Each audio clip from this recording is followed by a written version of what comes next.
Il y a une injustice qui se trame et nous ne l'accepterons pas. Barthélémy Diaz ne peut être remplacé à la tête de la mairie de Dakar que lorsqu'il y aura des élections locales qui concerneront la ville de Dakar. L'acte qui a été pris par le préfet en se basant sur l'article 277 du Code électoral ne peut pas conduire à la destitution de Barthélémy Diaz. L'article 277 du Code électoral parle des conseillers municipaux qui sont sous le coup d'une inéligibilité ou d'une incompatibilité. Il est clair que pour le cas de Barthélémy Diaz, on ne peut pas parler d'incompatibilité. Pour le cas d'inéligibilité, il faut se rendre à l'évidence. Barthélémy Diaz vient tout récemment d'être élu député. S'il n'était pas éligible, il ne pouvait pas être élu.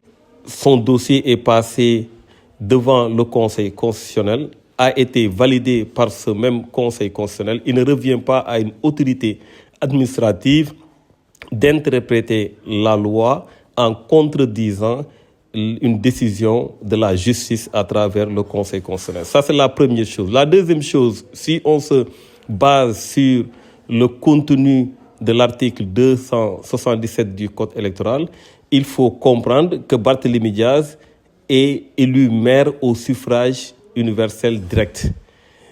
Quand on se rend à l'article 297 du Code électoral, il est clairement dit que la tête de liste proportionnelle qui a plus de sièges est élu maire de la ville. Barthélémy Diaz a été élu maire à travers le suffrage direct. Donc aujourd'hui, on ne peut pas faire le lien entre Barthélémy Diaz, conseiller municipal, et Barthélémy Diaz, maire, puisque le maire a été élu directement et tire sa légitimité des populations, du vote des populations. Ce qu'il faut comprendre à travers tous ces axes, c'est qu'on nous met dans de la diversion.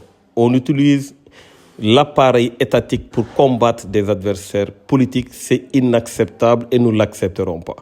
Aujourd'hui, il y a une injustice qu'on veut faire passer. Quand le ministre de l'Intérieur a saisi l'Assemblée nationale pour demander la radiation de Barthélémy Diaz de la liste des députés, il devait au même moment faire la même demande en ce qui concerne Ousmane Sonko parce que la loi est très claire. La loi parle d'une condamnation pénale définitive. Ceux qui nous parlent d'amnistie, il ne revient pas au ministre de la Justice d'interpréter la loi.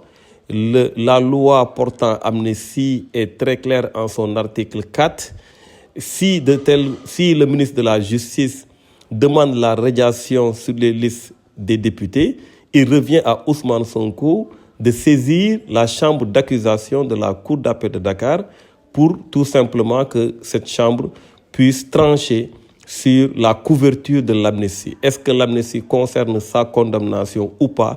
Il revient à la justice d'éclairer les populations. Cela ne doit pas découler d'une simple interprétation du ministre de la Justice.